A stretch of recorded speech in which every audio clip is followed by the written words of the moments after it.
Everybody that's here has probably learned how to create things or learned that they are a creator.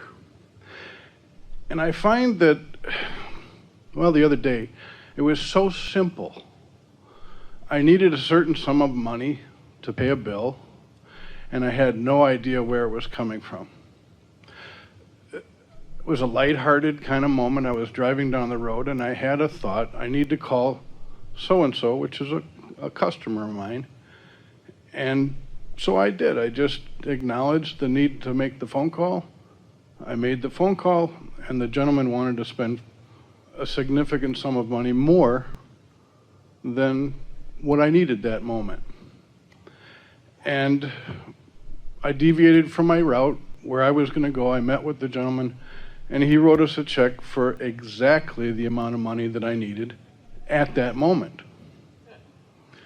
It was a wonderful experience. It was one of those experiences that every one of us have had in some Because form. your inner being knows what you're asking for, knows where you stand in relationship to it, knows what your path of least resistance is to call you to it. And when you're in that light-hearted mode, you hear the calling and you can go directly, immediately to the unfolding that you're asking for.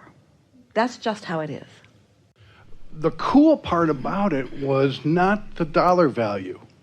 The cool part about it was the experience, the essence, the feeling that I got at that moment, where I picked up the phone, I called my wife, and I said, "You're not going to believe." Really good creating. Really good creating.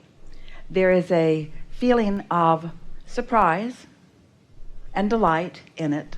We look forward to both of you feeling like, well, of course. In other words, this is just how it works. Well, of course. This is just how it works. But of course. This is just how it works. But of course. Of course. Of course. And then you can say things to the universe like, it's going to be really fun to see the way you work this one out. I'm really going to enjoy watching the unfolding of this one. What I had in my mind was, after the event occurred, was, well, gosh, why wasn't I asking for $10,000 more than what I needed? But feel the engines that you stacked on the other end of the train just then. In other words, there's resistance in that statement. Can you feel it? Yeah, I can. Yeah. But in that, there is another launching of desire that says, hey, I can be or do or have anything. And I'm setting my horizons higher. I'm setting my sights higher. I'm getting clear about how this works. I'm feeling more sure about it. That is how it works. You see, on the one hand, we want to say to all of you, it isn't such a good idea when you count on situations or conditions in order to have a reactive, good feeling response. That isn't such a good idea because you can't control the conditions in the beginning. But after you get the hang of this, and you do begin to literally conjure and control conditions, then you can focus upon the condition that just happened as a sort of leverage or momentum builder for the next and the next and the next, because the better it gets, the better it gets, the better it gets, the better it gets. And the reason for that is because your expectation gets into a better place. There's a game that we offered. It's in the Ask and It Is Given book. Take a columnar pad and list all of your outgoing expenses. The largest one, let's say, is usually a house payment. So put that in the far right-hand column. And then the next one's usually a car payment. So put that next.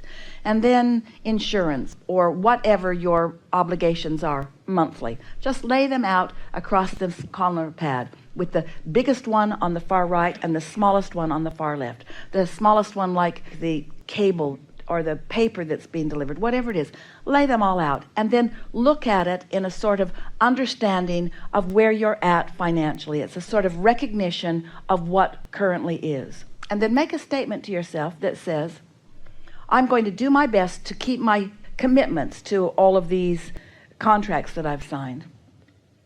And in some cases, I'm going to do twice what I've said I would do.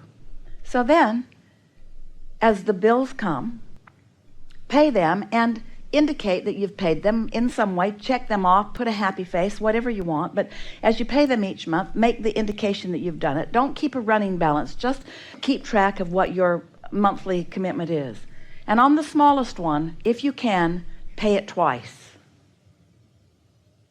And if you can, on the next one to the smallest one, pay it twice too.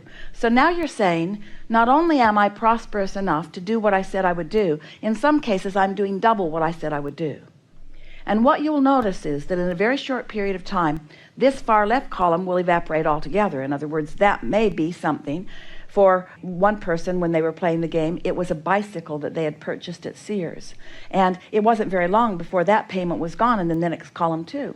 Because prosperity is not only about the dollars that are coming in. Prosperity is about the dollars that are going out. It's about the balance between the in and the out. But it is also about the way you feel about what's going in and out. And so what begins to shift for you is that this begins to feel like a game.